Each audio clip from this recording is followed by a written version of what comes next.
everyone, Miranda DeRusso here, and today we are making shepherd's pie. I'm going to show you just how wonderful our shepherd's pie meal solution is. This was gone, it was vaulted for a while, but it is back now and I'm really excited. My family is excited to have shepherd's pie tonight. This is something that all 5 of us really enjoy. So watch how it's done. I'll make sure this video is short and sweet.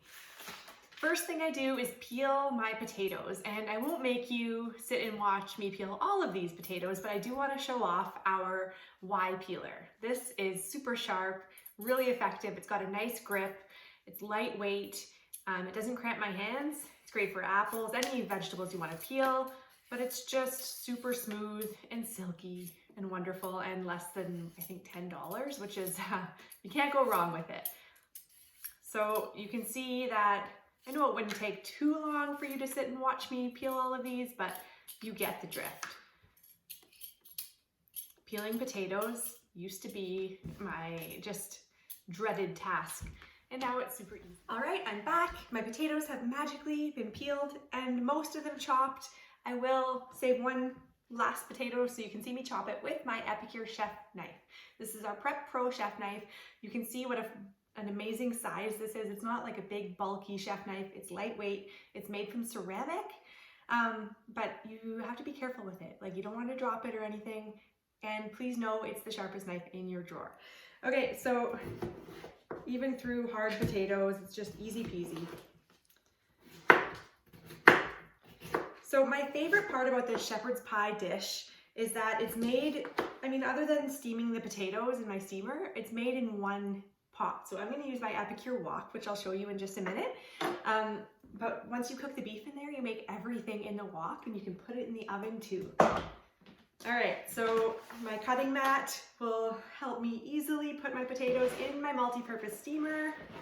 The steamer is fantastic. If you have never made mashed potatoes in your steamer before, you're missing out. Make sure to try it. It's way easier than boiling over a stove and hoping it doesn't boil over and make a big mess.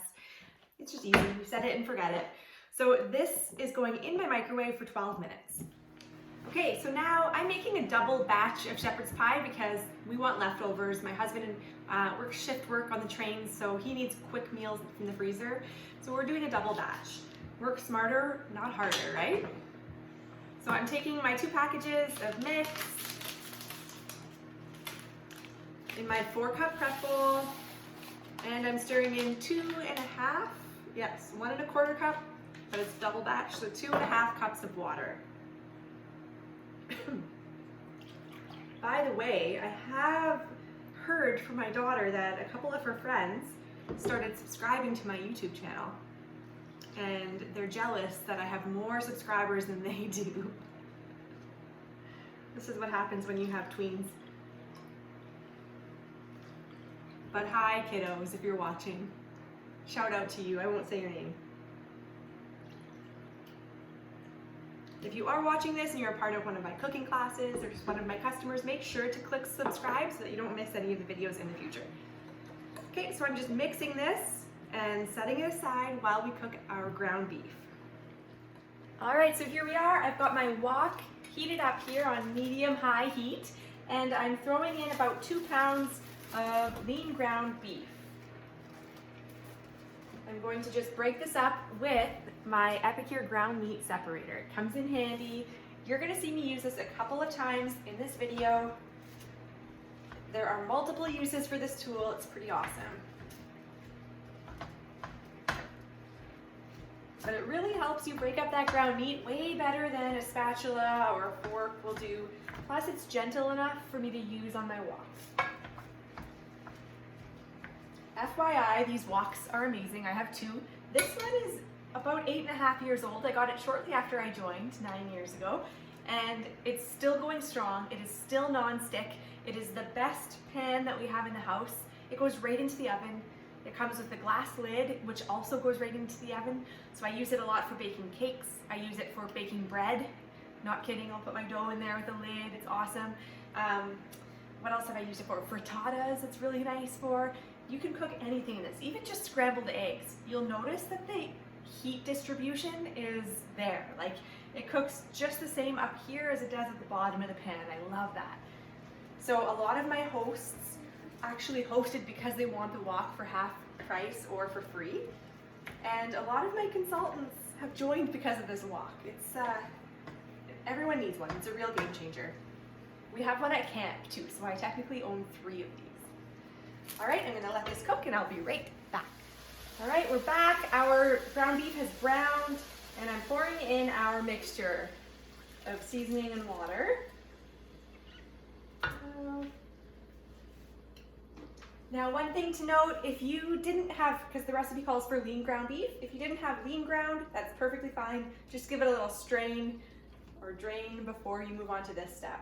So we're gonna keep this cooking for a few minutes, and while that's thickening up, here, let me see if I can move you in to see it better. That will become a nice thick mixture in a matter of about 2 minutes. So I'll show you what it looks like in a couple of minutes, and we are gonna we're gonna mash some potatoes now. All right, we're back. Let's check out these potatoes. Perfect, that's exactly what we're looking for.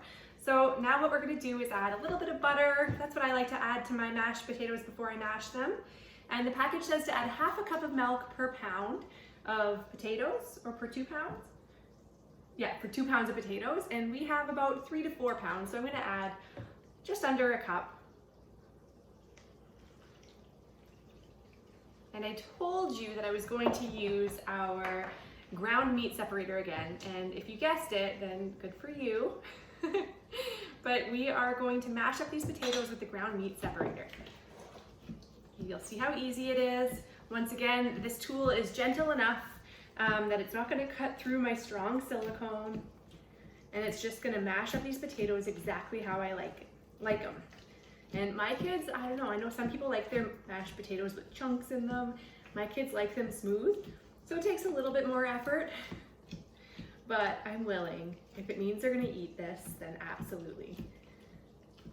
Who's excited for shepherd's pie? I am, definitely I am. Oh, that was 3 I ams from the kids in the living room. Perfect, I'm gonna keep going for about 2 more minutes. All right, so our potatoes here, I really have to duck down. Our potatoes are all mashed up, as you can see, and I'm going to add a little bit of our herbed garlic sea salt grinder. I love this, especially on potatoes. So just grind in some of your herbed garlic. You can see this is the refill jar, because you can take the grinder top off of your jar once it's empty and put it right on top of the refill jar, which holds more and costs less. I'm excited. Mix it in. Ellie's here. Perfect. Good job, Elle. That's all I wanted to do. That's all, yeah, you just needed to be a part of that. I respect that. Okay. All right, so check out this beautiful mixture that we have here. This is our ground beef with seasoning and water. Can you believe that's all it took to make this recipe? All right, so in the middle, I want to know in the comments how you like your shepherd's pie. What do you put as your vegetable? The recipe calls for peas and carrots, but my family loves corn, whole corn. There's a debate in the house though. Derek prefers creamed corn and I prefer whole corn. So let me know what you prefer there. So I'm just putting that layer of corn right in. There we go.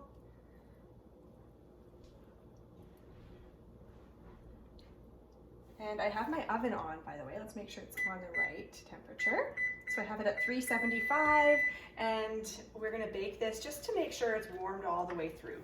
I mean, the potatoes lose heat as you mash them. The corn's not warm, but the meat is cooked. We just need to reheat it.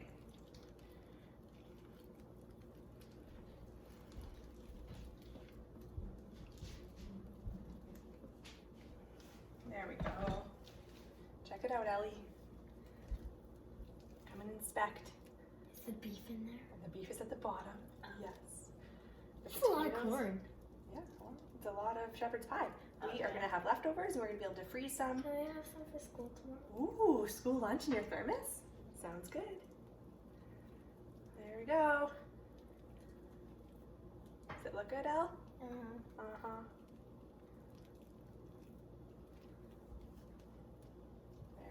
Can I try? Just give me 1 second. It's done, yeah. Okay. Okay, so we are gonna mark it with a D, not a B. We're gonna mark it with a D for DeRusso, and we're gonna pop this bad boy in the oven. I want to do a better D. We're good. And I will be right back to show you the final product. All right, everyone, our supper is ready. Thank you so much for joining us. Thank you for watching. Let me know if you have any questions or if you need to get your hands on some shepherd's pie mix. They come in a set of 3, and you will probably use 2 at once if you're like me. So maybe grab 2 sets. You can make it 3 times. That's good. We're gonna go feed our kids, and thank you for watching.